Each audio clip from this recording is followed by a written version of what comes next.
Community Chronicles Radio, brought to you weekly by Gannon University's Erie Technology Incubator in partnership with the Corey Higher Education Council.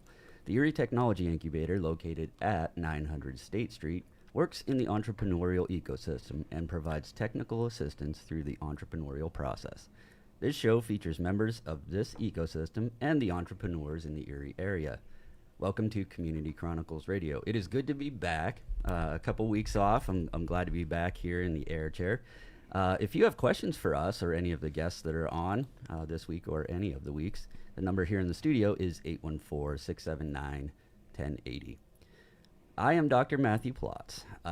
This is typically where we bring in and introduce our co-host, but as the show progresses today, loyal listeners will notice the voice of our favorite co-host, Steph Screws, is missing. I've spoken with her. She was okay with sharing this information. I would like it if our listeners and people who follow the show in the close circles provide good wishes and prayers for Steph as she is battling breast cancer. Over the past several weeks, Steph worked through the chemo treatments and still came on to ask the important questions of the area's entrepreneurial ecosystem. Steph has to step away for now as she recovers from surgery. She will be back when her recovery is over and will continue to work to tell the stories of the area's entrepreneurs, and I look forward to her coming back soon. Best wishes and thoughts to Steph. So, transitioning, we're back here. So, a couple weeks off, you kind of worked through the show intro and everything. And here we go. Morning, Matt. We have a tenant of the Erie Technology Incubator following along with what goes on over at Gannon. Please welcome to the show Dr. Fred Murarchi. Morning, Fred. Hi, thank you for having me. Morning, Fred. Morning. Hey, Fred. Thanks for being on the show today. It's another $1 million view on the lake. Beautiful Erie morning. And on our radio show today, we're dying to hear about you because, number one, are you an Erie native? Because I believe you are. Tell us about how you grew up in Erie, and then we'll talk more about your business because it's pretty exciting. So interestingly enough, I am not an Erie native. I grew up in South Philadelphia, and I came to Erie back in 1993 when LECOM first opened as a charter medical school. Interesting. I didn't know that. Yeah, Yep. I didn't pick up the Philly accent either. Yeah, I kind of lost it. I lost it back in, I don't know, around 97 or so after spending 4 years away from the city. That's good to know. So, Fred, for everybody listening, tell us a little bit about your professional history and bring us up to where we're going to talk more about your business that we're highly interested in. But give us some background. Love to hear your story. Sure. So I'm an emergency medicine physician by trade. I practiced for over 25 years in emergency medicine. More recently, I was actually the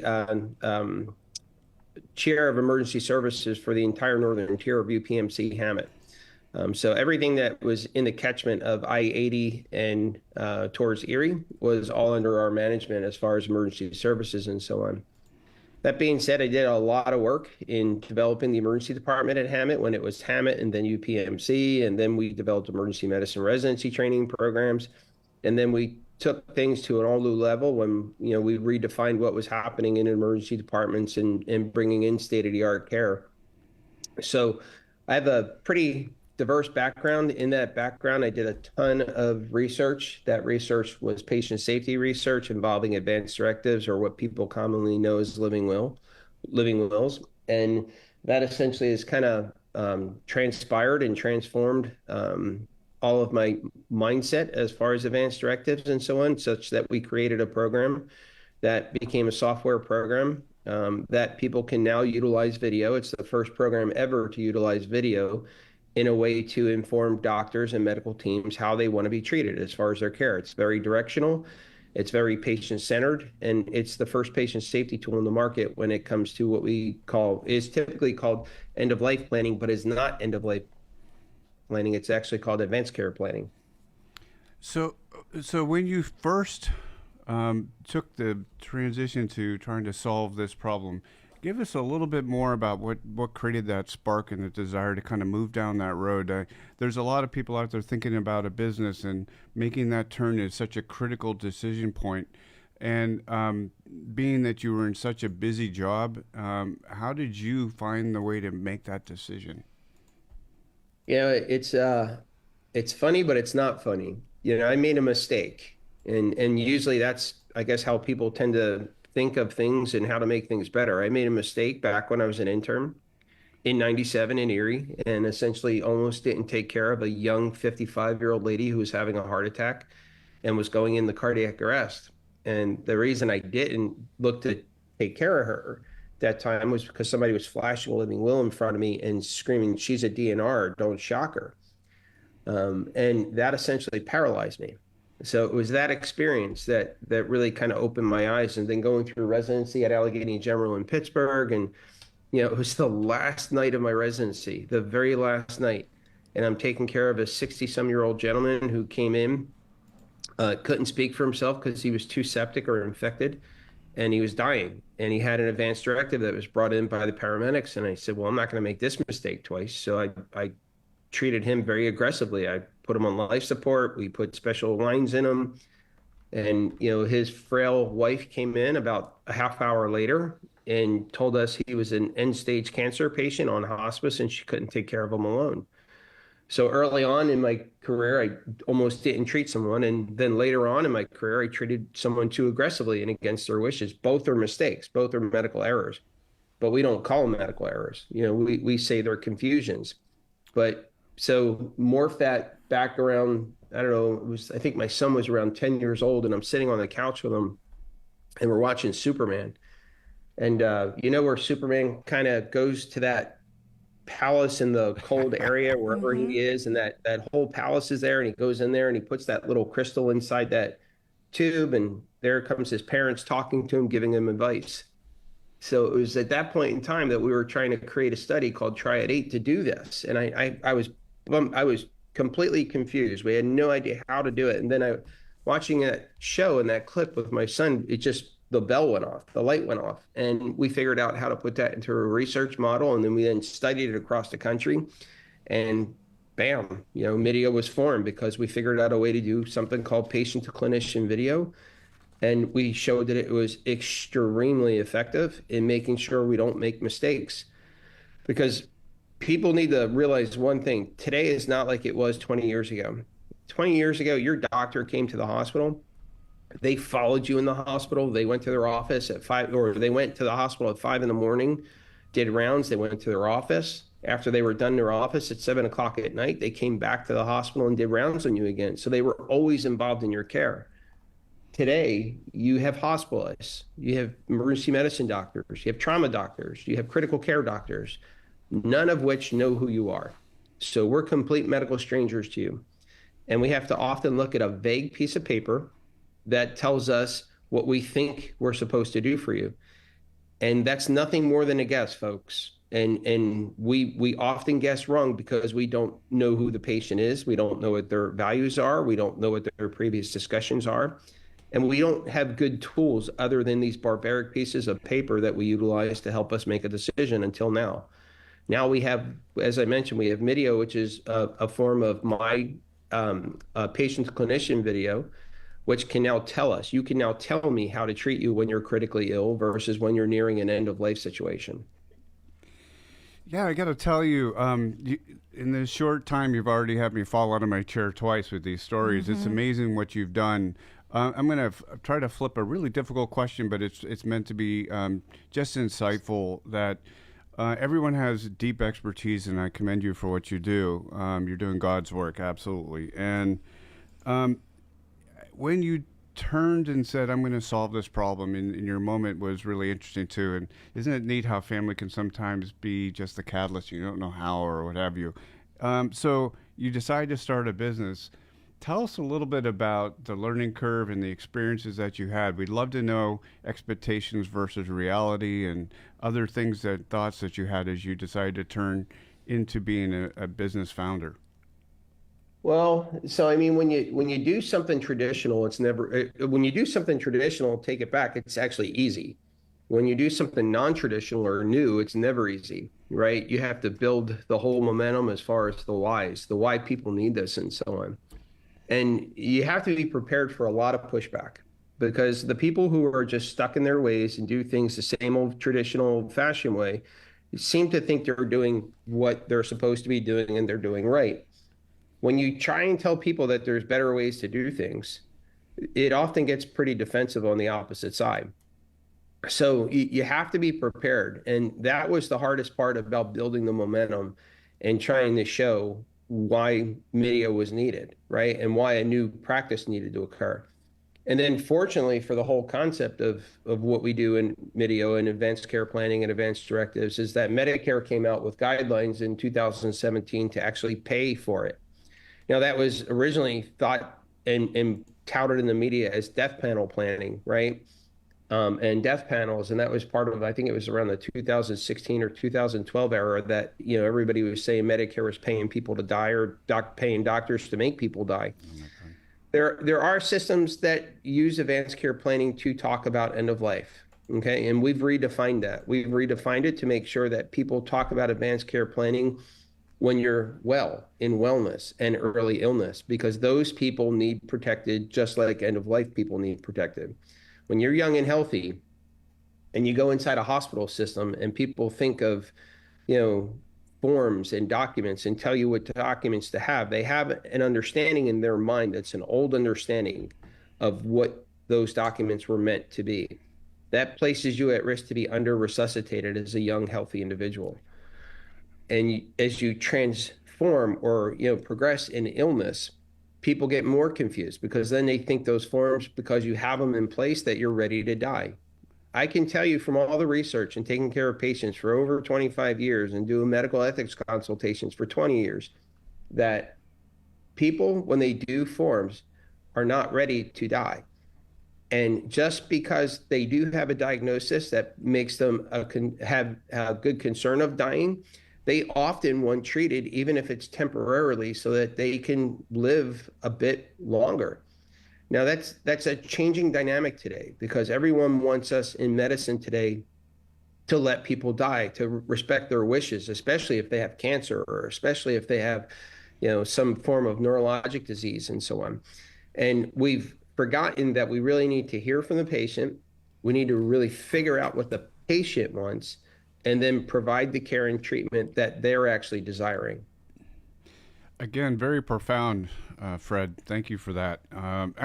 So to me, what really jumps out at your words is this is like another blanket of care an employer could add to their workforce. I'm drawing a connection between how insightful this is to manage somebody's decision making and to just again care for another human being.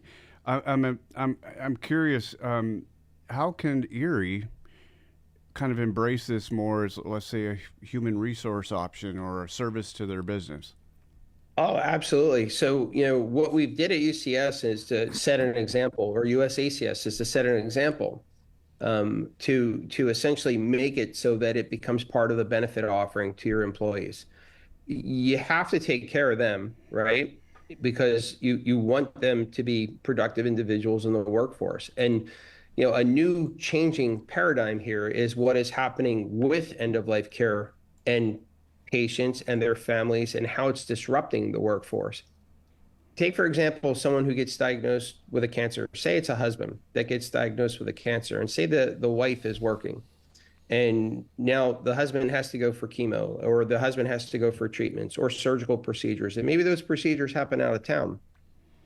That spouse now becomes a caretaker in a way again, and ends up having to take time away from work, take time away from deadlines, take time away from projects, take time away from many things that cause institutions and programs and companies money because they lose development. So what we did was, as a company, as far as U.S. Acute Care Solution, is ensure that 100% of the employees had to address the issue of advanced care planning. Not that they specifically had to do MIDIO, but they had to do the address the issue That's of really advanced care interesting. planning. Yeah, wow. Yeah, that's really smart. Just to make sure everyone's thinking about their care, short term and long term. So, Yep, absolutely. So, Fred, here's a shameless plug. You're in the Erie Technology Incubator, and you've been moving your business from, an early start. How many years ago? I'm gonna get the exact date wrong. And you've moved through a number of supports throughout Erie. Can you talk about how Erie has helped you along the way? And you're feel free to mention ETI if you need to. Oh, no, absolutely. So, it's funny when you don't know about resources that exist in the town, right? And, it started at the incubator there. We had the small business center there in the building that actually helped us initially with putting together some budgets and so on that we needed to bring to banks and so on. And then, coming over to ETI, it was a nice program in that you get nice space, you get nice facilities, you get people to help, you get honest opinions about stuff, and you get some direction. As even though, and I could tell you, I managed hundreds of millions of dollars of patient care and revenue and so on. And when you do something a little bit different, the nuances from the medical field into the just general business sector and trying to develop, it actually becomes a pretty confusing time. And in that time, you can make a lot of mistakes. And programs like ETI can help guide people, not just as far as sources to funding, but just help guide people on how to set things up. So it's an underutilized resource in the community for people who either have small businesses or are just starting to think about building a business. Fantastic. Hey, Fred, this is Kathy, and I just want to shamelessly plug the fact that I have a Mideo card in an advanced directive, and it's awesome. My son is my advocate, so he also has one. There's one for the fridge. It's great. But I was able to come in to your office and go through the process, which is easy. It's painless. Tell about how, if someone's listening but doesn't feel comfortable coming in, you have the ability to also do it virtually, correct? Yep. So we have patients in 43 states now and in 6 countries. And it all came about. Thank you. And it all came about through telemedicine. So I'm in Erie, so I'm always going to take care of my Erie patients. But we've designed the program really to be a virtual program so people can do this in the comforts of their own home. And they can do it right from their smart device or smartphone or tablet or computer or whatever. So for people who want to come in, we make it available for them to come in. But for everybody else in the country, and we're doing a fair amount of work outside of Erie County itself, everybody gets to do it in their home or in their workspace. Wherever they can find time in a quiet and secure place for them to feel comfortable, they're able to do this. We've even created programs so that you can do it yourself if you're young and healthy, or if you're even tech savvy. If you're tech savvy, there's apps on the internet that we were able to have you just go through this program yourself and just view education. Otherwise, we have a program where it's facilitated by our medical team and fulfillment team to make sure that you're actually guided the entire way through the process so that you're not feeling like this is a big, daunting decision. And the one thing I want people to rest assured of in what we do is we're not there to end your life. We're there to save your life. We're there to save your life. We're there to give you as much quality of life as you can. When it's time for you to make a decision towards allowing a natural dying process, we're going to be there to support you. But we're not there to facilitate that. Fantastic. And correct me if I'm wrong, Fred, is Mideo covered by insurance? That's a great point. Yep. So the way we built this program, and one of the reasons that I looked towards US Acute Care Solutions to become our partner in doing this, was because we built a nationwide medical practice so that we could bill insurance for this and that you could have minimal expense. Most of our patients, especially if you're over age 65 and on Medicare, you come through and it costs you absolutely nothing.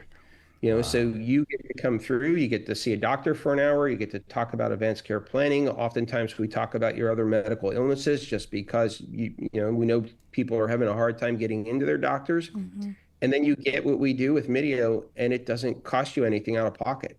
So it's a no-brainer for people on Medicare and the over 65 population, because I will tell you, the over 65 population is extremely at risk for medical errors related to advanced directives. Wow, that's interesting, Fred. So, Fred, what I'm putting words to with some of the information you shared today is the fear of adoption, the malaise of adoption, and it sounds like you're now going across the country and having people adopt your solution. Can you give examples of communities where you're doing it? I think that would help people listening to say, oh, that community's like Erie, or hey, that community's just down the road. I used to live near that community. Where have you been installing from a regional or healthcare system standpoint? So at St. Vincent's in Erie now and across the system as far as AHN, we have, we built the ordering process to occur electronically. So now doctors are getting what we call best practice alert when someone's an at-risk patient or they're a certain age or they're a certain diagnosis that pops up and says, this person is at risk for this, and you should consider a Mideo Health advanced care planning consultation. And that comes to us electronically. So the entire Awesome. AHN footprint is soon to actually activate that. Right now, we have the activation happening in Wexford, AHN Wexford, and AHN here in Erie. And then across the country, we have a number of different systems building in the Maryland area, which is a very pro state as far as video advanced directives. We have that electronic ordering. We're working on becoming a preferred vendor in the state. We have payers that are paying us in the commercial space to do what we're doing because they see the benefit of it. And they also see, when it's on the payer side, they see that they don't have to take that risk of a death panel label because they're not telling you what to do. They're basically saying, hey, if you want to do this, we're going to pay for it, but it's going to give you a voice to tell us what you want to have happen rather than the system telling patients they're to die. So, Fred, I know we're coming down to the final super fast 30 minutes in radio. I always ask this question to our guests that we have on. So, looking back when you first started with your idea, what would you tell yourself then that you know now that would have been extremely helpful on your journey? What would I tell myself then that I know now? Right. Just get ready for the turf wars. The turf wars are intense. People are very guarded as far as what they do. It's their book of business often. They feel like when you're trying to do something a little different, that you're trying to tell them they're doing something wrong. So, in anyone who's looking to do anything that's novel or unique, just be prepared for the types of turf wars and just get thick skin. And when people put a roadblock in front of you, just go around them. Don't worry about barreling through them. It's too much energy to barrel through them. Go around them, build your relationships, build your program, build your business. You'll do much better doing that than ever thinking you're going to barrel through somebody. Oh, that's actually great advice because a lot of times that's where people get stuck, right? Is they see the Yep. barrier and they're just trying to figure out, okay, how do I go through it? But Yep. actually going around it, that's extremely smart advice. Thank you. And Welcome. oh, Matt, did you have a question? Just if there was nothing else that you go were ahead. going to ask, with COVID and everything that happened there, a lot of the grants we write at the Corey Higher Education Council was ARPA money, American Rescue Plan, and a lot of the notice of fundings asked for telemedicine in quite a few aspects. I wish that I had known about this several months ago when I've written a couple of the grants, because this is really something, Fred. This is Thank you. it's impressive, and I know you have those turf battles, but it's important to have this access in all of the hospitals. So I got the 1 minute sign from producer Joel. We're going to be going to news. Dr. Fred, I appreciate you coming on the show and talking to us about your solution and your experiences at the Erie Technology Incubator. Thank you. Thank you. And everybody have a good weekend. Yeah, you too. Thank you so much, Fred. So you are Welcome. You are listening to Community Chronicles Radio on 103.3 FM, 105.9 FM, and 1530 AM. And as always, through the Corey Higher Education Council Facebook page or on talkerie.com with the Listen Live button. I say it all the time. At 3 o'clock in my day, I push that button and I listen to the Joel Natale Show, our producer. Great show. If you get a chance, you can do that there. We will be back after the break talking with Keely. Stay tuned.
Welcome back to Community Chronicles Radio, brought to you weekly by Gannon University's Erie Technology Incubator, in partnership with the Corey Higher Education Council. The Erie Technology Incubator, located at 900 State Street, works in the entrepreneurial ecosystem and provides technical assistance through the entrepreneurial process. This show features members of this ecosystem and the entrepreneurs in the Erie area. I am excited and proud to introduce our next guest. I was a fortunate guy recently, and I got to marry my best friend on September 14th. The guest for this half hour was the photographer at this event. And I mean to tell you, if you need a photographer for a wedding or any event, I highly recommend hiring her. Her photos were beautiful. Welcome to the show. I had down here Keely Gribble, but that is not the case, right? Nope, it's Keely Ream now. Congratulations. Thank you. Yeah, Hello, thanks for Keely. having me. Congratulations. Well, Keely, how we always start, and I'm going to not even try and fill the shoes of Steph, is we usually start out by asking, just tell us about yourself. How, are you a native of this area? What's your background? And how did you kind of get into photography? Yeah, so I'm not from Erie, but I'm from Sherman, New York area, so a nice small little village.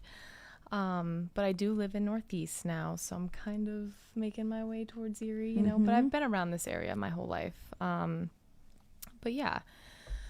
And how did you get into photography? What was the spark for you? Yeah, so to be honest, I never really thought that it's something I would do. I was traveling, and I was in London actually visiting my brother, and I was feeling spontaneous, so I looked on Indeed and I saw that this company was hiring for a photographer. So I applied, and I did a series of interviews, and they liked me, and I worked with them for a little over a year. Wow. Yeah, and then so I would just go there and I would just take photos. I learned so much. They're incredible people. But yeah, I would just take photos and I would go home. So I didn't get to do like any of the creative aspect of it as far as like editing and stuff like that. So I just thought to myself, I was like, you know what? I really like this. And so I just branched off on my own. Oh, that's fantastic. Yeah, and I'm going on my 5th year now. Oh my gosh, on your own? Yeah. Congratulations. Thank you. That's fantastic. Yeah, Wow. I love it. So you have your own business. I do. And can you talk to us about that entrepreneurial journey that you started to where you are today? Yeah. So, I mean, my best advice would be for anybody looking to do, their own business as far as photography. I would say where I started was building my own website. Okay. So I feel like a website is like perfect. That's where people can go to see your portfolio. They can go to see your prices. It just has everything. It's something you can have to show your work and then also lead people to see that and, engage and contact you and all that stuff. So that's my biggest advice. And then business cards. I mean, that might be a little outdated, I'm not sure, but yeah, I went around and put my business cards in like stores and all that stuff. Okay. Fantastic. And did you use any supports to get started, like the Small Business Development Center where you were at or anything, or was it just you and Google? It's just me and pretty much Google. Wow. I want to jump in here real quick. Were you aware that these supports were available? I was not. Yeah. So that's news to me. And guess what we're doing? The Friday before the week of Thanksgiving is Global Entrepreneurship Week, where we're going to do the Road to Success, where we have every, agency, support service are in one location, and then you follow a journey based on where you are at with your business to talk to people. I didn't mean to plug that right away. No, that's amazing. great. Yeah, Wow, it's good an to know. opportunity. Even 5 years in, it's Yeah. important that there are people that are willing to help you. Right. It's amazing. Yeah, Yeah. No, absolutely. And how hard was it to do your own website? And what platform did you use? Yeah, so I used Wix. Okay. It was difficult. It took me a long time. I feel like I'm the kind of person, I'm not really a perfectionist, which is kind of strange that I felt that way with this. It never felt done, if that makes sense. So I was just constantly going back to it, updating stuff or, just finding ways to always make it better. So yeah, I finally am at a place where I'm pretty confident in my website. So, but yeah, it did take a lot and a long time to do. So. I've heard that from other photographers that we've actually had in the incubator. And the adage is, if it's perfect, you've waited too long. Yeah, exactly. You know, but I think it's hard, especially for photographers and creatives, right? Because you just want it to be perfect. Yeah, You have that vision. There's a thought in your head. This is how I want this to look. And when you hit the publish button, you go back and look. So many times, it's, no. Yep. Why are you doing that? Yeah. Yep, exactly. Exactly. Nice. Fantastic. And what is your website so people can check you out? It's keelysphotography.com. I actually have an option of booking online Okay, as well nice. as a contact form you can fill out. Okay. And yeah, and I'm pretty quick with replies. That's one thing, you know, I can definitely pride myself on in a way. But yeah, so. And is it just you, or do you have second shooters, or? I do. I have a second shooter. That's actually my husband. Oh, wow. Okay. Yeah, so we're a little duo. It's nice. And I can definitely relate to my brides more now.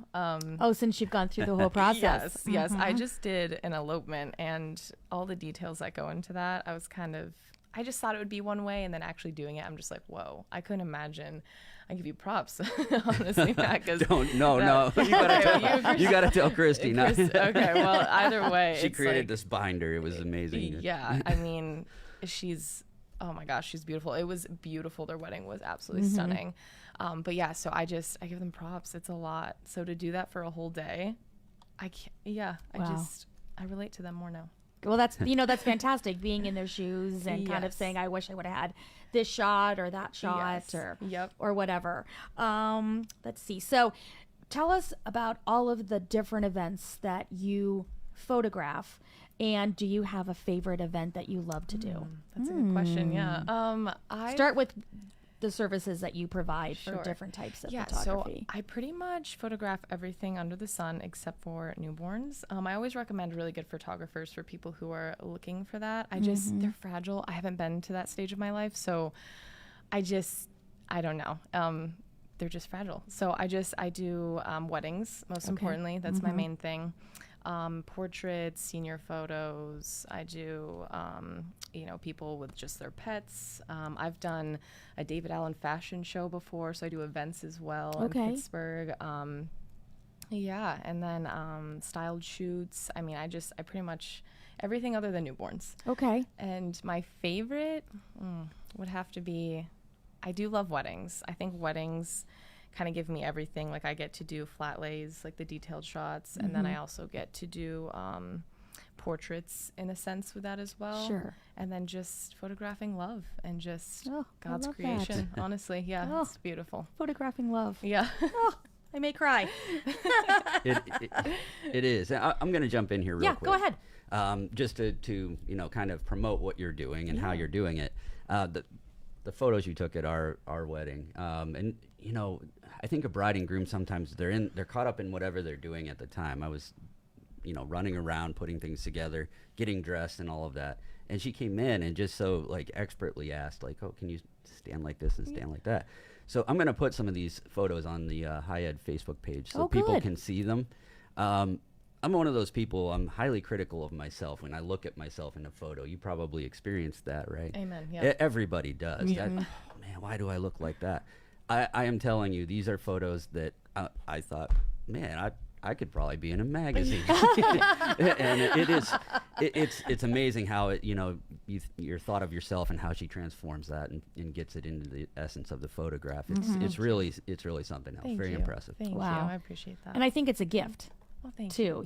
I mean, it really is, because, I try and pretend to be a photographer when I went hiking, and I put my camera lens in the water, to say, like what you can find on Instagram, and they don't turn out, I think it's just an eye. It is. And I mean, sure, people can take photographs. I just think it takes a certain person to really kind of see a different perspective of the day or the people or whatever situation you're in. And I mean, it can be tough. Like, my mom She was so lovely, and she photographed my engagement photos. That was Okay. like a week long. But she just tells me, she's like, I don't know how you do that. I mean, 2 hours of, photographing, and you got an 85 millimeter lens that's pretty heavy, and then like, the body of the camera plus the battery pack. And yeah, I've done 12-hour weddings, and Wow. that gets to be a lot for like your hands. I even notice my back a little. I'm like, I don't even use these muscles. What's going on? So yeah.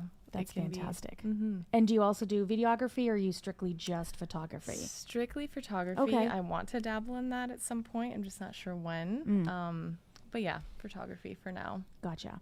And then do you, so on your website, do you also work with local, like stylists and makeup artists and videographers to kind of offer like a one package, or are you strictly just photography? So strictly just photography. Okay. I do want to, obviously expand that and offer more and all that. And my old website did have like a vendor recommendation page and okay. stuff, which was nice for people that were looking for services that I didn't provide. So like the videography or, makeup artists or any of that stuff in the area. Gotcha. Nice. So, yeah. Nice. So what, I guess when you're shooting a wedding, right, and you have the whole day and it's before they're, walking down the aisle and seeing each other and, the love, what is your favorite thing to photograph? Is it like artsy, or is it capturing moments with people?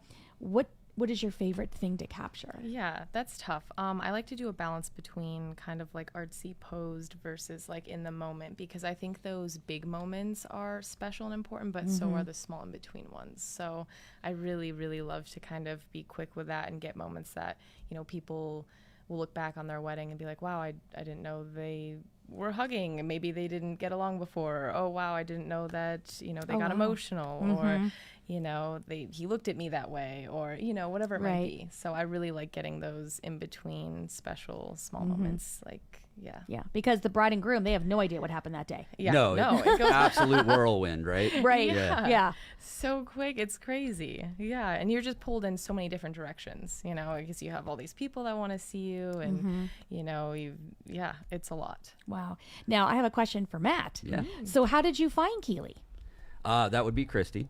Okay, I okay. think we were getting to the point where we were setting everything up. We had the venue, what we were going to do for food, and there's all these pieces and parts of a wedding you have to put together. It's quite a bit. She had a binder, very organized. That's great. It was very impressive. But I think she'd been, kind of maybe even just Googling, saying, okay, photographers in this area. She saw some of Keeley's work. It's on the website here under gallery. I think she related to me that was like the only day you had in that month. It was the day of our wedding. So got very lucky there. And I would say very, very lucky. These again, these images, when I put them up, you should check it out. It's awesome. So that's kind of the process. I don't know how long ago did she contact you before the wedding? Oh man, it was definitely a couple months, if not a little longer. I want to say a couple months. Probably like 6 months out, I'm pretty sure. I don't really have like a man, sometimes I can take on some not planned out weddings or sessions, but yeah, I mean, most people do plan them out. So it was decently planned out when she had booked me. So that's a piece of advice. Any piece and part of your wedding that you're putting together, get that done sooner rather than later. Correct. Some of the never know.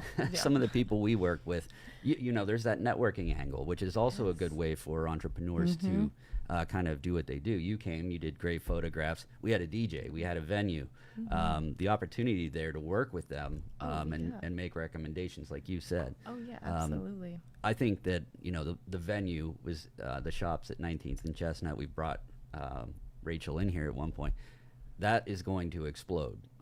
If you're looking to book that venue, some of the photographs that she's taken and people are going to see it, and they're going to say, "Where is that? How can I get in there?" Wow. It is a beautiful venue. If you haven't had the chance, you can kind of, Okay. 19th and Chestnut. In Erie. Yeah. Okay. 1909 Chestnut, I think, is the address. Gonna have to drive by there. The creperie is right around the corner now. Oh, So okay. you can get that, eat. You can sit outside at the picnic Gotcha. tables when it's nice like today. Just it's a great venue. There's a lot of big things coming there, so That's we were excited fantastic. about that. Yeah, and you were the first wedding, weren't you? We were actually? the first Yeah, which wedding. was This- so cool. The second wedding is Bernie Bloor. Believe it or No not. way, Bernie's Yeah. getting married? Yeah. So we That's were the fantastic. first, and he's getting married there. So Nice. When's his date? I have no idea. Oh, okay. I don't know that much. I had to keep track of mine. Yeah, right. I'll have to reach out to him. Actually, Come on, Bert. Bernie's Yeah. coming on the show next week. You can ask him. I will ask All him. right. Yeah, for sure. That's funny. Yeah. No, I won't be here next week. Oh, that's right. That's the show. That's I'm the gonna- PETA. I'm gonna have to get a co-host. You want to co-host the show, Keely? Oh, Yeah. man. Wow, you're just really throwing me in there, aren't you? That's funny. So, are you booked through the rest of the year with weddings and whatnot, or what is your availability, and are you already booking into 2025? I am. And I'm six. booking. Yeah. So for weddings left, I have one in Pittsburgh in December. Oh, that Yeah. must be pretty. I And bet. then, the last two I have are actually this upcoming, well, not this weekend, but the next weekend. Okay. The 11th and 12th. The one is at the Chautauqua Barn in New York. And then, I'm excited about that one. And then the second one is in West Virginia. Oh, wow. Yeah. So I'm excited for that one Little too. destination. Yeah. Yeah. So I'm excited. And then, 2025, I am booking. I have about 5 to 6 weddings. Okay. Even just yesterday, I just had a call with a bride that I'm booking. Actually, Congratulations. Yeah, thank you. That's So, fantastic. I'm excited. Yeah, for sure. Makes me almost want to get married again. Yeah. Not really. That's funny. So again, how can people get a hold of you and see, your gallery of photos and everything? Yeah, everything's pretty user friendly, I would say, on my website. You can go when you go on Keely'sPhotography.com. I have, investments. You can kind of look at like the pricing and the packaging. Okay. I also do customized packaging as well. If, sometimes it's not a one shoe fits all. Sure. Sometimes you're looking for, maybe not as many hours or whatever's not on there. And then, so I also have my gallery that has like my weddings, family sessions, all Okay. of that, portraits, senior photos. I Nice. try to keep that pretty much updated. Lately, Okay. it's been a little behind with, just all of the sessions and getting married. So, I'm hoping to update that here Nice. probably today. So for people trying to even just start a business, right? Doesn't have to be photography. How did you know how to price your packages? Oh, that was difficult. I did a lot of research. Okay. And I kind of just based it out as when I first started, I didn't charge at all. So I was doing just free sessions and just Okay. building my portfolio. I'm not saying you have to do that. Some people have done enough work that they know their worth and, it's no question. But I would just say a lot of research and just you kind of have to know what you're worth is the biggest thing. And that was Okay. my biggest struggle is just, because you just don't look at yourself that way. You're not like, wow, I deserve this much. Or, you kind of just have to base it off. You have to find your worth in it. So that's my biggest thing. Awesome. And so, and prices change all the time. I think a good rule of thumb is if you're getting busier than what you can handle, it's probably a good time to up the price a little bit. Okay. Yeah. Fantastic. So many great tip. entrepreneurs start that way. They Yeah. think, okay, I have this idea. I think it's great, but will people think it's great? And they start out by not paying themselves or charging. Right. That's where the ecosystem that's in place can help you quite a bit. Right. So, That's amazing. it's a great thing that we have in Erie. We had Erie Homecoming yesterday, and Oh. the Beehive was a big talk about that. And there's so much there. And I can tell you, your process and everything that you went through by yourself, the Beehive helps with that. So I would encourage any entrepreneur that's thinking Yeah. like you to at least take a shot at Right. coming in and getting some Absolutely. advice. And it's all free. Yeah. all the which time. is nice. It's super nice. Because it can definitely be intimidating to take that jump. I remember like contemplating, do I want to just work for somebody or do I want It's- to branch off? It's Right. It's very difficult, scary. Yes, I would yeah. say scary. Oh, yeah. Right? Yeah, absolutely. But once you do it, I mean, I have no regrets at all. It's been the best thing. I feel like one of the best things I've done for That's sure. fantastic. So, yeah. Good for you. Thank you. Yeah. And how cool that you started out visiting your brother in London and Yeah. seeing that. Yeah. And just the inspiration. And that's the thing too. My mom also tells me, I forget that, you know, you don't always have to have somebody like a family member. Like I've had nobody. I didn't go to schooling for this. I don't have anyone showing me the ropes. I've done this all myself. So I just want to be an inspiration for people that, you know, maybe think that they can't do that just because they don't have, you know, the help or, and there is help out there actually now that I know, but I didn't know that. So Right. if you even have those things in your life, I mean, yeah, it's even more of a inspiration to take that leap. Yeah. Congratulations. Thank That's you. absolutely fantastic. I can't wait to see the pictures from the wedding. And congratulations on your own wedding. Right. That was Yeah, I I was appreciate it. fairly surprised. We got back from our vacation and everything, and Christy said, "Well, Keely got married. Yeah, it was Wow. Short engagement." Yeah, it was. We got engaged and we've kind of known pretty much the whole time, but it was kind of like when are you gonna marry me? When are you gonna marry me? And then finally it just got serious real quick. And then Wow. yeah, Let's we do it just- now. Yeah, pretty much. So how long were you engaged for? Like a week, but we knew when we got engaged that we were going to get married like right after. So it wasn't, I know, I always pictured it as like, oh, I'll be engaged for like 6 months or to a year. And no. So you have these planned a plans. wedding in a week? Pretty much, but it was just an elopement. So I had people there. Yeah, that's what I'm saying. Like I that see. was even a lot. So like, the Did you have a whole day- photographer there? I didn't. So I have all my camera equipment because it was just so quickly happening that I didn't know Did who you to reach put it out on a to. timer? And I didn't. That's a good idea. I didn't, but I had my cousin actually. He took some photos for me. So Wow. yeah, he was very Well, awesome congratulations. for that. Yeah, Fantastic. Thank you. Wow. Yeah, I and then- can't even imagine a week. Yeah, I know. So it was yeah, it was a But lot. good for you. Thank you. Yeah. Thank you. And happy and Yeah, it's awesome. Well, thank you for eyes are all coming sparkly. on. Yeah, Yes. thank you. Yeah, it was a pleasure to meet you. Yeah, thank you And so I would much love for your having me. business card if you have one. Yeah, definitely. We're gonna get to the end of the show. Have you heard the show before? We have a dad joke at the end of the show. We're gonna do this one about marriage. So yeah. I love Can it. Can I talk about last night first? Yes, I was actually going to come to you Okay, and, come and to me. talk about the things we have going on at the Corey High Ed. Oh. We like to do this at the end of the show, some of the classes and seminars and things. Yeah, like that. absolutely. I know the paranormal is coming up next week, I think. The week after. Next Wednesday, October Next Wednesday. 9th. Yeah. So I hear that's fantastic. I would do it, but I would probably be afraid.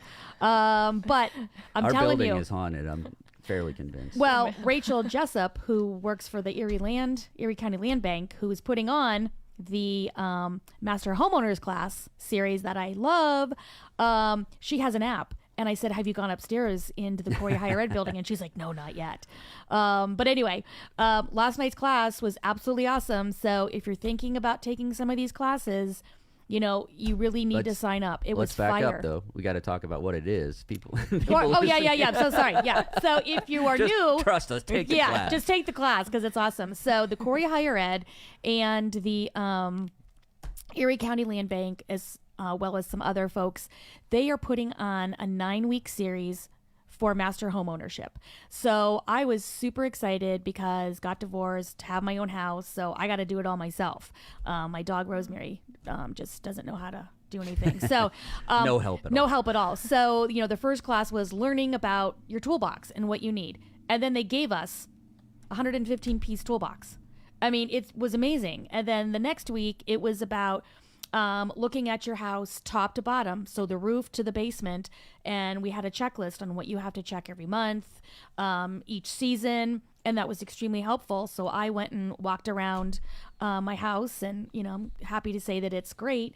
And then we learned how to use the caulking gun and practice on a sink. So everything is very hands-on. So last week was legal and insurance, but I was sick, so that made me really sad. But last night it was fire safety and prevention. So they actually had the Corey Fire Department, a couple guys there talking about everything that you need to know. But then we went outside and they lit diesel fuel on fire, and all the kids from the neighborhood gathered around, and a couple neighbors, and then we had to practice using a fire extinguisher, because you don't use a fire extinguisher unless there's a fire. Right. So I didn't know that you have to take that cotter pin, and pull and twist, and that breaks the plastic that's holding the cotter pin in. I would have tried to find scissors, and then the fire would have spread, because the fire doubles in size every minute, and you have 2 minutes to get out of your house, which I was like, oh, okay. But we learned where to put that, fire or smoke detectors and everything. But you had to practice, and it was great because now I realize that every time you use a fire extinguisher, there's a fire flash. And so you have to make sure that you're back enough that you're hitting the base. But it was so cool putting out the fire. Then they lit it again, and then the next person went. But the hands-on aspect is really, really great. So I'm so thankful that the Corey Higher Ed decided to offer this class. But there's so many. I mean, I would have loved to have taken the 8-week American Sign Language class, but it's on Tuesdays, and I just can't afford 2 drives in a week to Corey. Not that it's a long drive. 35 minutes in. That's what it takes me to get there. Well, I don't know where you live, but from work, it takes about 45, 50. All right. So any of these classes, if you're looking for them, it's Corey High Ed, Corey, HIED, .org. You can find the classes there. There is a register now button on the top right. You can go through. The next master homeowner course is the home energy efficiency. With the winter coming, it's an important one. How to keep the warm air in your house, right? Sealing up windows and all of that fun stuff, I'm sure. Yeah, so that's in 2 weeks. We have next week off because there is something else going on at the Corey Higher Ed. And then after that, it's plumbing. And then, so they'll actually have toilets and sinks, and you have to unclog. And then they're going to do electrical. So I'm going to learn how to take my 2-prong and make it and ground it and make a 3-prong. So I can't wait. We're going to have to get Kathy on the payroll here. She's our hype person. But it's great. There's a core group, but then every once in a while we have a new person, just for that. Yeah. For that one, which I think is because we really offered great. them as one big package at the beginning, but now they're $20 each. If you can make it to 1 or 2, you can do the $20 and just come down for one. So check that out. Next week we have Intro to Mushroom Foraging too, which is totally off the wall different. Amazing. I'm getting the 1 minute to go here. You better do the joke. Let's do the dad joke. Okay, this one's terrible. It's just awful. Let me pull it up. That's a great segue. So Keely, I'm going to ask you: was your wedding an emotional day? Yes, very. Okay, so was mine. I got to marry my best friend. There, you stop and think for a minute. Man, this is just really great. Very emotional. So emotional that even the cake was in tears. Oh, that was good. That was a good one. That wasn't. Right, that was a crony. It was a setup. It was ready to go. That was a good setup. We will be here next week. Tune in. Bernie Bloor's on the show. This one's totally Corey High Ed, so tune in for that. Stick around here. Laith and Tina are on the show with the Economic Pulse, demystifying economic development. We will see you next week.